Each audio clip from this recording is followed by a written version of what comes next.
আসসালামু আলাইকুম। আজকে যাব আমি আমার ছোট খালামণির বাসায়, তাই ঝটপট রেডি হয়ে নিচ্ছি। অনেক দিন হয় খালামণির বাসায় যাওয়া হয় না। খালামণি শুধু ফোন দিয়ে বলে, অনেক দিন হলো আসিস না, আয় একদিন আমার বাসায়। তাই ঠিক করলাম খালামণিকে কিছু না জানিয়ে আজকে সারপ্রাইজ দিব। তাই রেডি হয়ে গেলাম। অবশেষে আমি বের হয়ে গেলাম খালামণির বাসায় যাওয়ার উদ্দেশ্যে। ও আল্লাহ, এ তো দেখি রাস্তায় প্রচুর জ্যাম। সামনে কুরবানির ঈদ তো, আশেপাশে গরুর হাট বসাতে, তাই মনে হয় রাস্তায় এত জ্যাম।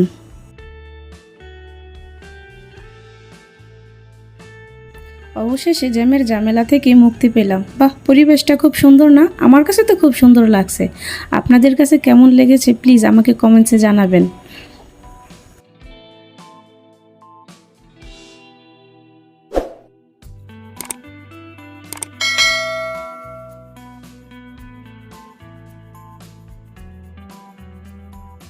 শেষ পর্যায়ে আল্লাহর রহমতে আমি খালামণির বাসায় পৌঁছাতে পেরেছি।